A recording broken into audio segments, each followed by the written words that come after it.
Welcome to Overwatch, and welcome to another episode of Coaching the Many. This time, we are maybe doing a bit of a May Day show with May, and we're going to be keeping it chill. There we go. Good job, chat. Good job, chat. Beautiful. Yeah, we're going to be talking about everyone's favorite hero, May. Everyone loves playing against May. Everyone just can't wait. Everyone loves talking about May. Hey, I'm red now. Congratulations, Catsis. Why does that amuse me so much? Oh, I can do this thing now. Anyway. But yeah, she's everyone's favorite hero, right? And it feels so good when you're playing against May. It is also the 28th of May. May's almost over. The season's almost over, but May is Bay. May is not Bay. May is not Bay. May is terrible. She's horrible.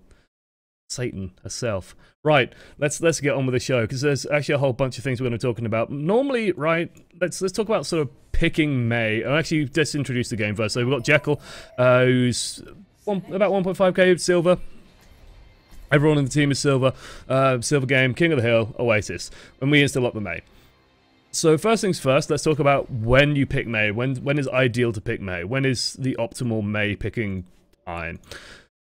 It isn't King of the Hill, normally. Why is it not King of the Hill? It's not King of the Hill because basically in King of the Hill, you are dealing with a symmetrical map. So let's take this map, for example, City Center. You could basically think of it like this, sort of. And both teams come into it and fight at the same time. May is very powerful defensively, okay? May is extremely good defensively because what she can do is she can put up a wall and block people's mobility. She can block people's movement. And so what you can do is you can split teams in half. Like, this is sort of the big thing with May. It's very, very simple. If you've played League of Legends and used to May walls, you're probably used to Anivia walls. You'll be very used to how May can work in a fight and that kind of stuff. If you play Dota, then Earthshaker, for example, you're very used to how terrain can influence stuff like that. If you played Overwatch, then you'll be very used to the idea of, for example, if you have Hanamura, if we pretend over here that we are defending, this is like the courtyard of Hanamura, the point is over here, you're like the little catwalky area over here. The enemy team has to push through the gate, which is like this area. Okay, the enemy team has to push through here. If half of them push through here, and then we erect a great big May wall and block half of them off, then we can get some easy kills.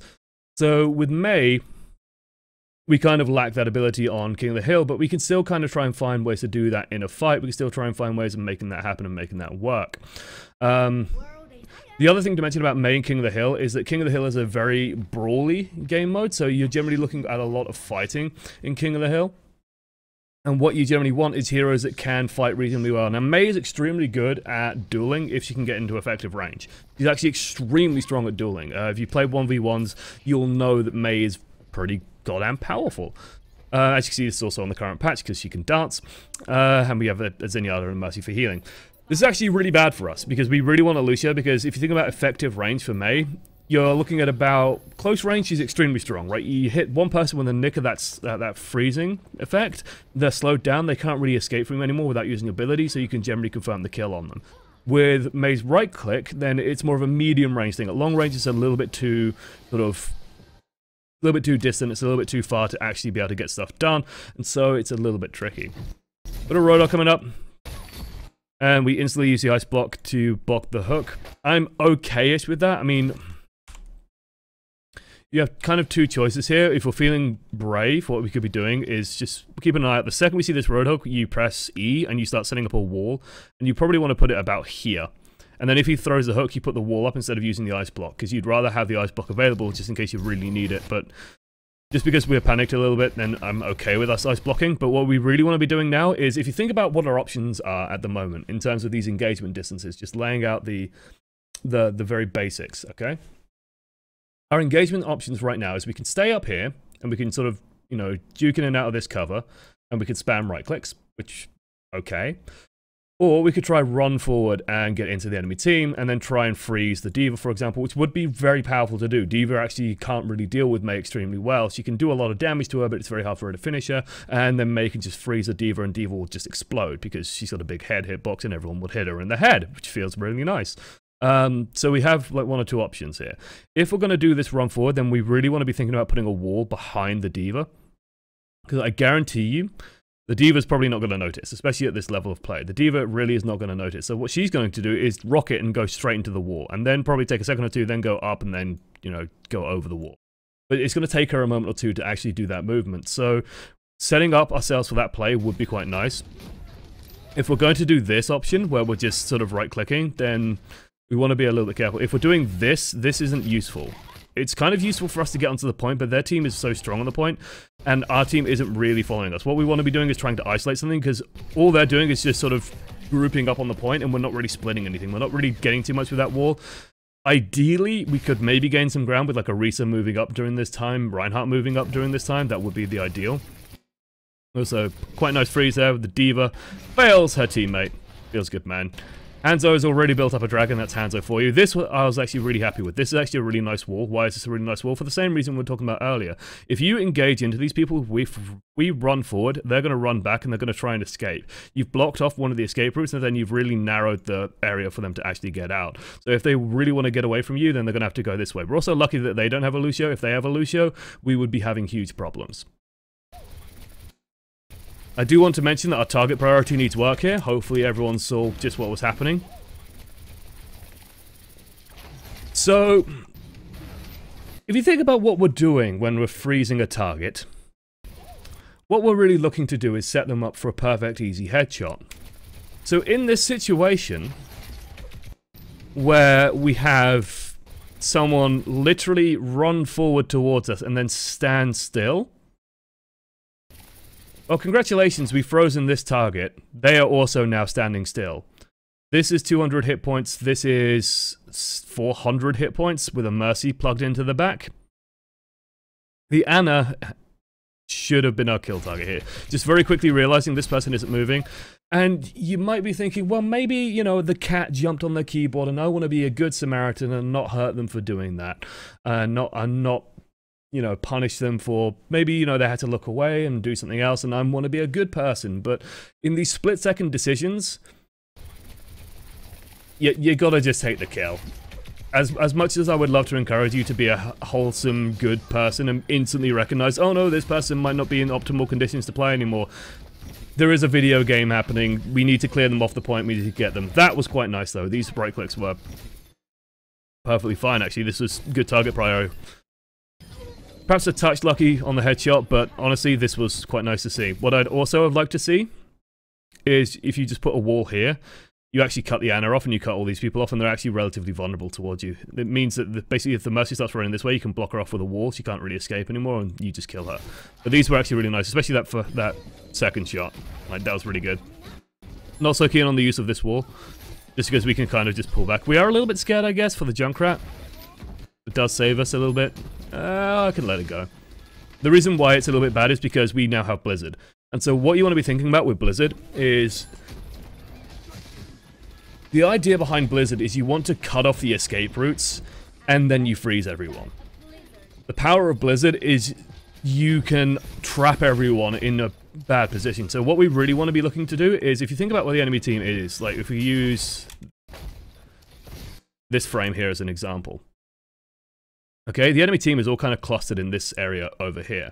The only routes they have is sort of the doorway, which is here. And then there's like the wall. Let's actually use a different color for the wall. Then there's like the rest of the wall. Then there's a bit of wall here. And then they have another escape path sort of more up here where they can go to. Okay? So if you think about what we can do, if they pull around this way, we could put a wall across this and then just put the Blizzard in this area, and they are then forced to run towards our team, which is bad for them, to get out the Blizzard. One or two people will probably be frozen anyway. They can't get out this way because we've put a great big honking wall in the way and they're getting slowed, so can't get all the way around it. And then we can just scoop up all these easy kills. MEI's ultimate, Blizzard, is one of the best ways to clear a contested fight in the game.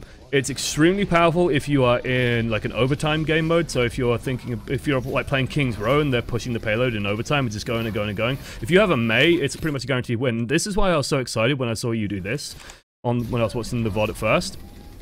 And I was like, holy shit, this is it. This is actually going to be a great Blizzard because they've used nano boost. So if you freeze this target, it's basically burning the value of the nano boost. The Diva is out of mech, so you can throw you could throw Snowball safely. Snowball's the robot. You could throw Snowball safely. The wall is in a pretty solid position. It's stopping most of it. Maybe there's a little bit of space here, but honestly, like, if you're worried about that, then we can just run over here and add our own freeze. Like, this wall I thought was absolutely perfect. And I thought, okay, well, all you got to do now is put the Blizzard, like, over here. Especially because Roadhog's missed his hook. There's nothing stopping us just running out, throwing the Blizzard this way, and then getting most of their team. I was disappointed to see that we didn't kind of do anything with it. And it's just like, we sort of just leave them still on the point. And during all of this time, we could have been Blizzarding. We get a shot onto that. It's fair enough that we don't kill it. We did our part, we landed our shot. And it's sort of during all this time, it's like, use Blizzard. Use Blizzard. Use the Blizzard. We could just win this fight straight up. We should be using the Blizzard. And you might be thinking, but well, you know, spoiler alert, they actually end up winning the fight and they start winning the fight at this point. But just to like clean this up, you could just put the Blizzard there. Where are these guys going to go? They're going to try and run that way. That means they're cleared off the point. That means you take the point. Congratulations, you've won. Or they run further in. That means they're coming towards you or towards your team, and then they die. Because they're already low on health and vulnerable, have no tanks, and so you just win that way. Like, we had options here to just use this resource that we haven't used this entire fight, and I thought it was a bit of a shame that we didn't just get that out there, clear the point, because there's always a danger if you don't use the Blizzard, where the enemy team gets a big swing ult coming through, and then they manage to get off the back, you know, start winning off the back of it. So, for instance, if that Roadhog had Whole Hog, they could have just used the Nano Boost Whole Hog and won, maybe. Maybe they could have done that, I don't know. But there's always a potential for doing that sort of stuff. Points finally cleared, the Hanzo's not doing anything on high ground, feels good, man. Okay. They now have a rival MEI. To have a new blend of coffee. It's kind of weak, I think I need to put more coffee in it. Pity. Anyway. Spotted the Roadhog out. Honestly, we should just be, yeah, we're actually really strong. Much like, you know, I've done Roadhog and Winston very recently, and it's kind of the same concept as MEI. We want to be holding close to, doors, but also what we can do is if we think that they're going to do a big coordinated push, which, you know, we saw the MEI sort of over here, we've seen the Roadhog poking over here, this is a sign that they're not probably going to do a big thought, you know, well thought out push. But we can definitely just hang around corners and just sort of poke through and try and get freezes around corners and stuff like that. We don't have to be too scared of the Roadhog. Like, if he hooks us, I think we die in one shot, which is always a bit scary, but we can ice block the hook.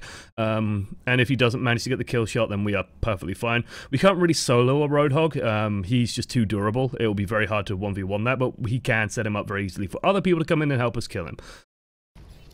So I'm okay with us sort of holding on the point and just holding near these corners.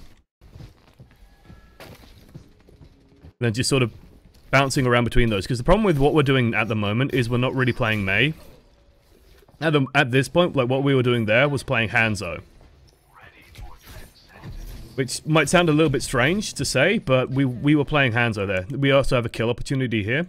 If you just put a wall, if you turn the wall horizontal and move up these steps, put the wall across here, you notice that she's running this way. The amount of people that do this, it's actually quite stunning how often this works. So she's just running over this way.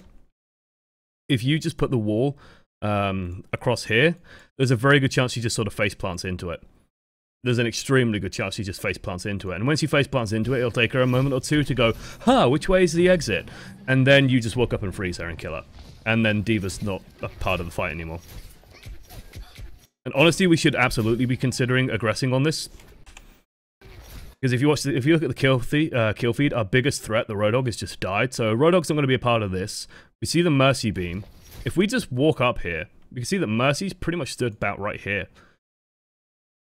The D.Va's not going to kill us anytime soon. She might get a mech back, but honestly, it's not a big problem. We can either try and wall and catch the D.Va, or we can try and go around the corner, wall off any exit for the Mercy, and try and freeze and kill her. Good right click. We've got to be very careful. So she started freezing us first, so we're just going to make sure that, okay, she lets us get out of range, that's fine. If she kept us in range, then we would have a problem or two. Wow. Wow. I want to see these physics. I love the physics in Overwatch. I love the physics. Anytime anyone's pulled or knocked around, I think I need to go a bit... Okay, here we go. So she gets pulled in, and then whoop! Bye, D.Va! I love it. So good.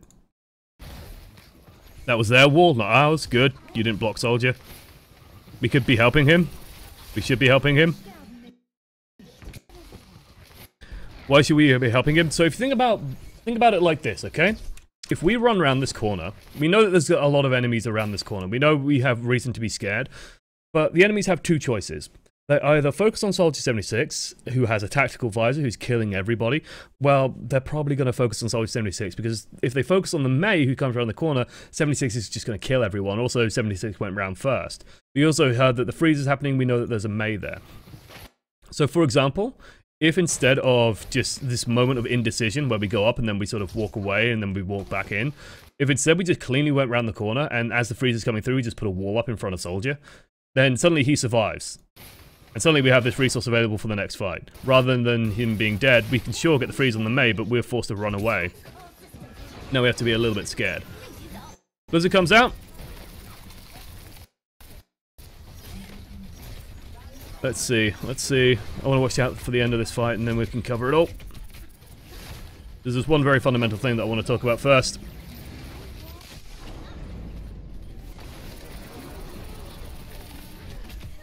Okay. Let's talk about what happened here. It starts all the way back here. So, first things first, Resurrect is actually a very good time for us to get a Blizzard off. Because these people can't move, and so we know exactly where they are. So if you just put the Blizzard here, basically any chance they have of pushing, you will guaranteed 100% get the MEI, and you will probably get the Ana. You probably won't get the Roadhog on the Mercy. But the Mercy's value is already done. Also, Diva's not in mech at the moment. She's just still being res, so she won't be able to catch it, which is quite nice. So I'd say if you just like literally put it on the Ana, you will get the Ana for sure. You'll probably get the MEI, and the Roadhog cannot push in. The other thing I want to say about Blizzard is when you throw Blizzard, you either want to make sure that you have a wall up, or you are putting a wall down immediately after. So let's go slow-mo. I really like the slow-mo feature. So if you put the Blizzard there, what will happen is they will get picked up and then they'll be instantly forced back. And literally one ultimate then will win the fight. Because you will kill the Ana, you will kill the MEI, you've got their Resurrect, and then they can't really push in anymore. If they try, they'll probably lose. Instead, Hanzo just fires the Dragon through it. And honestly, the Dragon will probably get even more value if he did fire that anyway.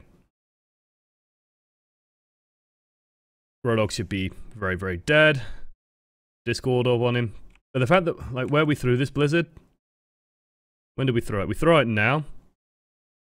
So first things first, Blizzard is a projectile. Basically, it's lobbed like a grenade, so if you just watch the sort of the path Snowball takes, notice he just disappears. But it's basically a lob. And it travels quite far, actually. So in this instance, like, there was no chance it wasn't going to hit the back wall, and everyone's already moved out of that. You generally want as many people as possible into the middle of it. It's just ideal. It takes, as they move out of it, it gets harder and harder to move out of it, so the closer they are to the middle, the better. Ideally, honestly, freezing their tanks isn't too bad either. So when, like, after our first opportunity's gone, we have a couple of choices, and honestly, I would say maybe the best place to put it would be here at this point. So A, the travel distance is really small, so that Diva won't have enough time to get back into a mech, put defense matrix up, and maybe delete Snowball, which is always a terrible feeling, because that's your friend. That's your friendly robot. It means that this MEI can't do anything. It means that this Roadhog has no good decisions anymore. He either has to run back through a Dragon Strike and die, or he has to run into a Blizzard and die. So you got a free win there. I think their Ana dies regardless, which is quite nice. It also just means that they can't push on the point for the next 10%. And so you kind of get a victory off the back of that as well by just buying some time. Okay.